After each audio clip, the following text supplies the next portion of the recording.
আজ সকালে কি বাজার থেকে এঁচড় কিনে এনেছেন? তাহলে কিন্তু আজকে একটা রেসিপি আপনাদের জন্য শেয়ার করতে ডানকুনি থেকে এসেছেন তনুজা পাল। তাহলে দেরি না করে চলুন তনুজাদের কাছ থেকে শুনি কি বানাতে চলেছেন আজকে এঁচড় দিয়ে।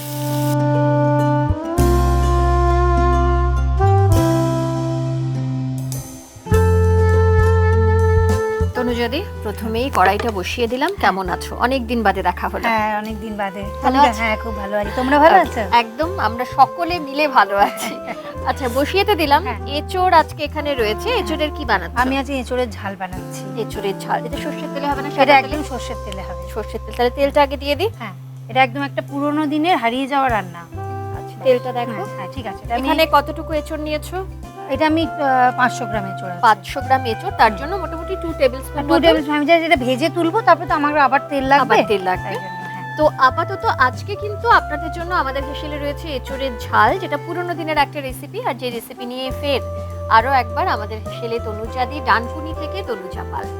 আর তনুজাদি, এই রেসিপি তুমি কার কাছ থেকে শিখেছো? যেহেতু পুরনো দিনের একটা রেসিপি। এটা আমি এটা একটা অনেক পুরনো দিনের বই থেকে দেখেছি রান্নাটা। বইয়ে পেয়েছো? তো তার মধ্যে তোমার নিজস্ব কিছু নিজস্বতা কিছু মশলা আমি কিছু অ্যাড করেছি, যেমন টক দইটা অ্যাড করেছি। ওকে, ঠিক আছে। আর এখানে আমি আলুটা বাদ দিয়েছি। আমি যে এখানে পড়েছিলাম, তো সেখানে আলুটা দেওয়া ছিল, তো আমি আলুটা দিইনি। আচ্ছা, আলুটা বাদ দিয়েছো। তার মানে কেউ যদি চান আলু এর সঙ্গে অ্যাড করতে, আলুটা অ্যাড করতে পারেন। কিন্তু আবার কারো যদি মনে হয় না আলুটা বাদ দিয়ে করবেন, তাহলে কিন্তু সেই অপশনও আপনাদের কাছে রয়েছে। তেলটা গরম হয়ে গেছে, এটা দিয়ে আমি এঁচড়টা দিয়ে দিচ্ছি। আর একটা হাতা নিয়ে নাও ওখান থেকে। এঁচড়টাকে সেদ্ধ করা রয়েছে। এঁচড়টা সেদ্ধ করা আছে। আচ্ছা, সেদ্ধ করার সময় কি আমি একটু নুন আর হলুদ দিয়ে সেদ্ধ করেছি।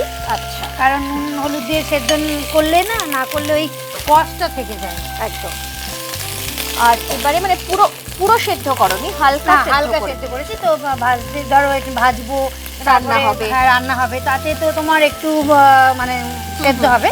আর একদম এটা যেহেতু এঁচড়ের ঝাল, তাই না, এটা যেন একদম গলে না যায়। একদম এগুলো বোঝা যাবে। আচ্ছা, এটা একটু ঝোল হবে না ড্রাই করতে? না, ঝোল একদম ঝোল হবে না, ড্রাই হবে না, একটু মাখা মাখা হবে। মাখা মাখা হবে, তার মানে এটা রুটি বা ভাত যে কোনো কিছু সঙ্গে খাওয়া যেতে পারে। একদম রুটি ভাত যে কোনো সঙ্গে খাওয়া যেতে পারে।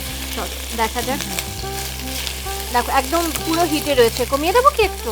না, একটু ভাজা ভাজা, একদম যেহেতু সেদ্ধ করা আছে, তাই না হিটেই থাকে। আচ্ছা, ভাজার সময় তুমি এর মধ্যে কিছু অ্যাড করছো? না, হলুদ বা নুন হলুদ আমি দিয়েই এটা সেদ্ধ করেছি।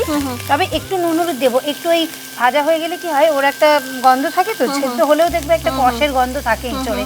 তো ওটা যতক্ষণ ভাজবো ততক্ষণ ওই কষের গন্ধটা চলে যাবে। একদম। তারপরে আমি একটু নুন দেবো। ঠিক আছে, তারপরে একটু নুন অ্যাড করছো।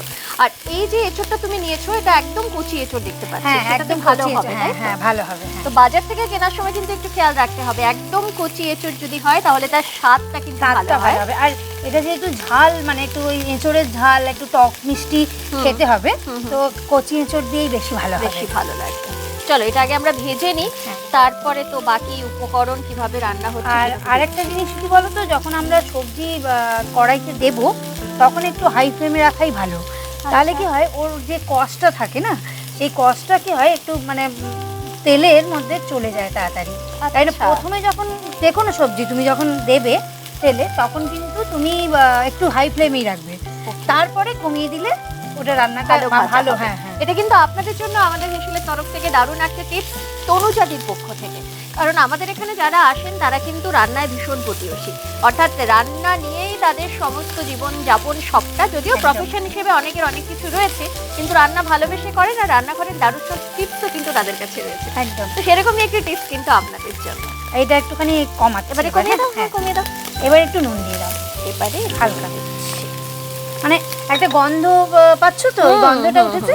এবার আমরা দেব। নুন কতটা দেবো বলো? খুব অল্পই দাও, কারণ আমরা যখন মশলা কষাবো তখন তো দেবো, আবার এর মধ্যে দেওয়াও আছে। দেখো এতটা দিই। হ্যাঁ। আর হলুদ দেবো কি? না, হলুদ আমরা তখন দেবো একদম। এটা একটু ভালো করে ভেজে নেব, তাই তো?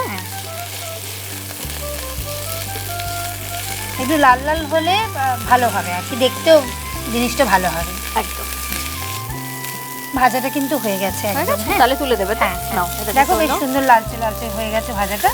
ঠিক আছে, এবার আমি এটাকে তুলে দিচ্ছি। তাহলে আমি হিটটা একটু কমিয়ে দিলাম। একটু কমিয়ে দিলাম।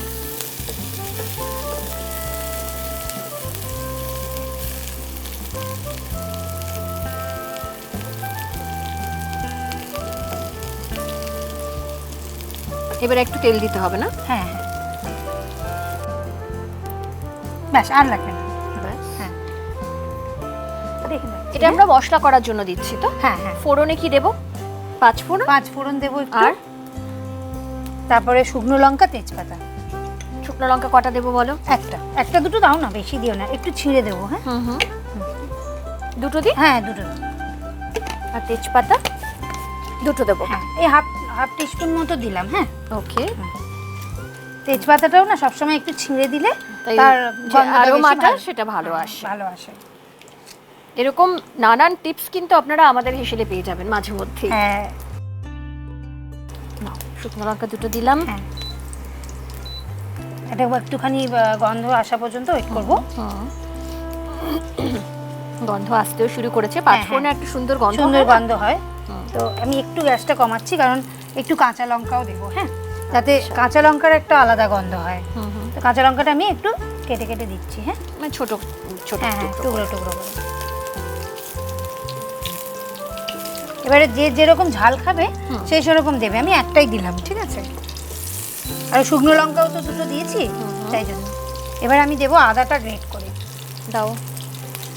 আদা কত? 1 ইঞ্চি মতন পুরোটা দিচ্ছ? হ্যাঁ হ্যাঁ, পুরোটাই দিয়ে দেবো। এটা কিন্তু আমরা পুরোপুরি করছি 500 গ্রাম এখানে এঁচড় রয়েছে সেই অনুপাতে। হ্যাঁ, এটা কিন্তু দেখো তুমি, আমি কিন্তু কোনো বাটা মশলা কিন্তু ইউজ করলাম না। না। আর এটা একদম নিরামিষ রান্না, যে কোনো দিনে তুমি এটা করা যেতে পারে। দেখো একটা ভালো গন্ধ এসছে। এবারে কি টমেটো পিউরি দেবে? এবার টমেটো পিউরিটা পুরোটাই দিয়ে দেবে। এখানে কটা টমেটোর পিউরি বানিয়েছো? এটা আমি একটা বড় টমেটোর পিউরি বানিয়েছি। আচ্ছা, পুরোটা দিয়ে দিই? পুরোটাই লাগবে। হ্যাঁ,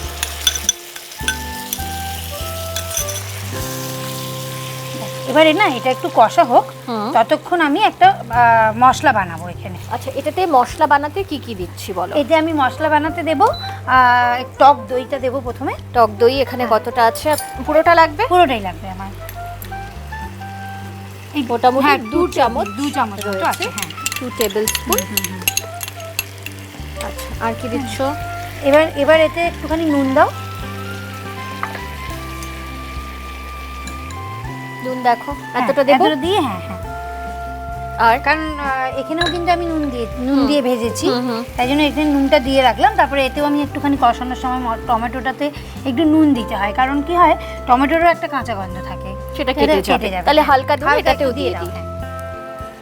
দেখো এতটুকু দিলাম। হ্যাঁ হ্যাঁ। এবার এতে আমাকে আমচুর পাউডার দাও। আমচুর পাউডার কতটা দেব?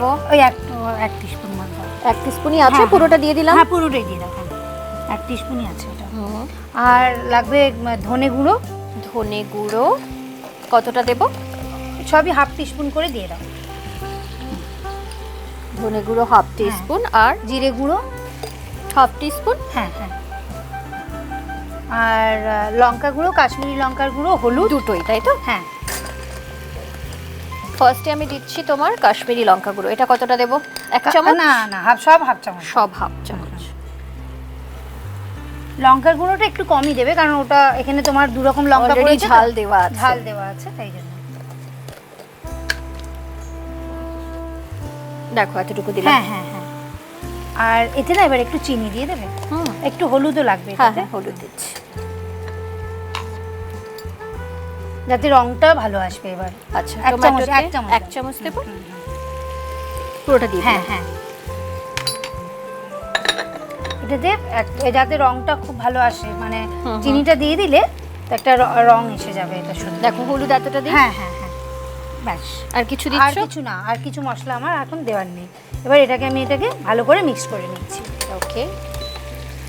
ততক্ষণে কথা বলতে বলতে এটাও কিন্তু কষা প্রায় হয়ে দেখো এসেছে। রংটা কেমন সুন্দর এসেছে। এবার আমি এই মশলাটার মধ্যে কিন্তু এঁচড়টাকে মিশিয়ে নেব। হ্যাঁ, ওকে।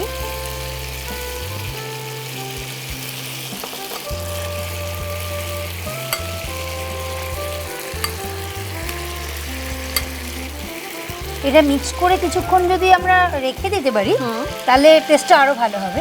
কিন্তু আমাদের এখন তো রান্নাটা তাড়াতাড়ি করে দেখাতে হবে সবাইকে, তাই জন্য আমরা। সেটা কি এমনি রাখবে না ফ্রিজে রাখবে? না না, এমনি রেখে দেবে। তাও কতক্ষণ বলো? মিনিমাম আধ ঘন্টা মতো রাখলেই হবে। তাহলে কি হবে, এই যে দইটা এঁচড়ের মধ্যে আরো ঢুকে মানে মশলাটা আরো করে নেবে অনেকটা। হ্যাঁ, আচ্ছা, এটাও কিন্তু এটা হয়ে গেছে। তো এটা আমি এখন তো আমাকে সঙ্গে সঙ্গেই দিতে হবে, দিয়ে তাই না আমি এটা দিয়ে দিচ্ছি। হালকা জল অ্যাড করবো, তাই না? এটাতে জল অ্যাড করবো, বাটিটা ধুয়ে দেবো। এবার দিয়ে দাও। দিয়ে দিই।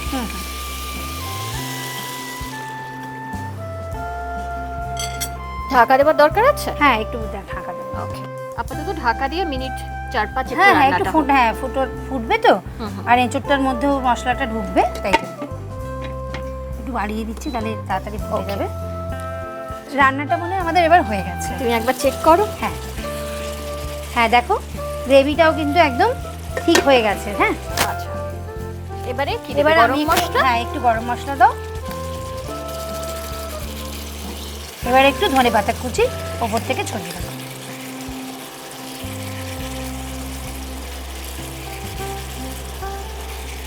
এবারে অফ করে দিলাম। হ্যাঁ, এবার অফ করে এবার একটুখানি মানে স্ট্যান্ডিং টাইমে রাখলে ধনেপাতার যে গন্ধটা সেটা একটু ঢাকা দিয়ে দিই।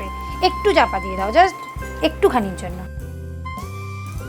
আচ্ছা, তোমাকে আমি হোয়াইট প্লেট দিলাম হ্যাঁ, প্লেটিং এর জন্য, আর এটা আমি খুলে নিলাম এবারে। একদম।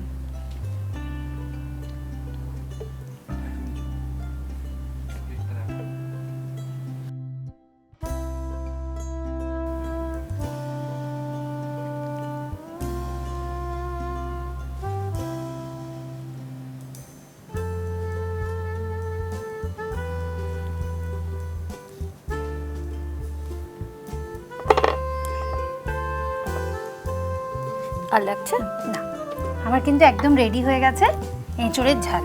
একদম তাই, এঁচড়ের ঝাল তো তৈরি।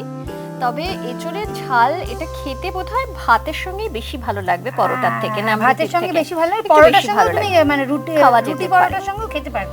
আর এটা বানিয়েছেন আজকে তনুজাদি, কিন্তু তনুজাদি যে অ্যাপ্রনটা পরে রয়েছে সেটা রয়েছে বেলাদে, মানে কোথাও তনুজাদিও কিন্তু বেলাদে আমাদের হেসেলে। কারণ হেসেল মানেই রান্না বান্না, আর রান্নার জগতে বেলাদেকে চেনেন না এমন মানুষ কিন্তু খুঁজে পাওয়া খুব মুশকিল। মানে যারা রান্না করতে ভালোবাসেন, রান্নার বই বিভিন্ন সময় সংগ্রহ করেছেন, তাদের বাড়িতে বেলাদের বই থাকবেই। নিশ্চয়ই তোমার বাড়িতেও রয়েছে। হ্যাঁ, তার কারণ অনেকেই হয়তো আমরা বেলাদের কাহিনী জানি না, আবার অনেকে জানি, কিন্তু রান্নার কথা বলতে গেলেই বেলাদের কথা আগে আসবেই। কারণ এমন একটা সময় ছিল যখন মেয়েরা ছিল পর্দানসীন, ঠিক সেই সময়ে মেয়েদের স্বাধীনতার কথা রান্নার মাধ্যমে বলেছিলেন বেলাদে।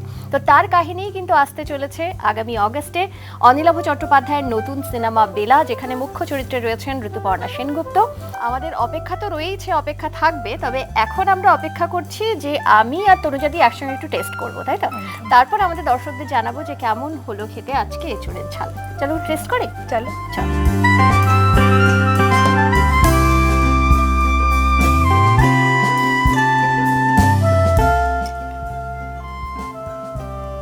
তোমার তো এঁচড় খুব পছন্দের, মাঝে মধ্যে এই রেসিপিটা নিশ্চয়ই বাড়িতে বানাও তুমি। একদম। তুমি না?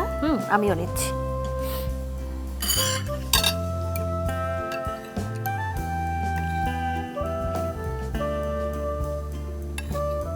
খুব সুন্দর গন্ধ বেরিয়েছে, জানো তো? চলো,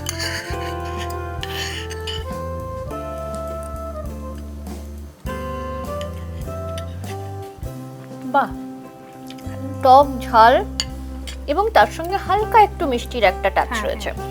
সব মিলিয়ে দুর্দান্ত স্বাদ হয়েছে। মানে আমার তো বেশ লাগলো, একটু অন্যরকম। এঁচড়ের কালিয়া যেমন খেতে মনে হচ্ছিল আমি ননভেজ কোনো কিছু খাচ্ছি, মাটন খাচ্ছি, এরকম একটা স্বাদ পাচ্ছি। আর এটাতে কিন্তু মনেই হচ্ছে যে পুরোপুরি ভেজ একটা রেসিপি, এবং তার মধ্যে দইয়ের জন্য একটা সুন্দর টক, ঝালটা খুব সামঞ্জস্যপূর্ণ, টকের সঙ্গে ম্যাচ হয়েছে, এবং তার সঙ্গে হালকা একটা মিষ্টি। সব মিলিয়ে দারুণ লাগলো খেতে। তনুজাদি, তোমার রেসিপি না হলেও তুমি যেগুলো যেগুলো অ্যাড করেছো তার জন্য ওদের স্বাদটা আরো খানিকটা বেড়ে গেছে। Thank you so much. এত সুন্দর একটা রেসিপি নিয়ে তোমার সঙ্গে আবার দেখা হলো, আড্ডা হলো। খুব ভালো থেকো, আবার দেখা হবে। তোমরাও ভালো থেকো। ঠিক, একদম ভালো থাকবো সবাই। আপনারাও খুব ভালো থাকবেন। তবে ভালো থাকার পাশাপাশি আজকের এই রেসিপিটি আপনাদের কেমন লাগলো, যারা বাড়িতে ট্রাই করছেন বা বানাচ্ছেন, তারা কিন্তু কমেন্ট সেকশনে এসে অবশ্যই জানাবেন। যেমন ধরুন এঁচোড়ের কালিয়া বাড়িতে বানিয়েছেন, তারা যেমন জানাচ্ছেন যে কেমন হয়েছে এঁচোড়ের কালিয়া খেতে, সেরকম এঁচোড়ের ঝালও তো জানাবেন। কিন্তু তার পাশাপাশি এঁচোড়ের ধরুন অন্য কোনো রেসিপি আপনাদের কাছে রয়েছে যেটা খুব ইউনিক একটা রেসিপি, পুরোনো দিনের হারিয়ে যাওয়া কোনো রেসিপি, সেরকম যদি কিছু থাকে অবশ্যই কিন্তু আমাদের সঙ্গে শেয়ার করতে পারেন। আগামী দিনে সেই সমস্ত রেসিপি নিয়ে আপনাদের সঙ্গে আমাদের হেসেলে আমাদের আবারও দেখা হবে। আর যেটা করতে একদম ভুলবেন না, আমাদের ইউটিউব চ্যানেল সাবস্ক্রাইব করবেন, সঙ্গে রয়েছে ফেসবুক পেজ, ইনস্টা পেজ, অবশ্যই ফলো করবেন। সঙ্গে থাকবেন, ভালো থাকবেন। নমস্কার।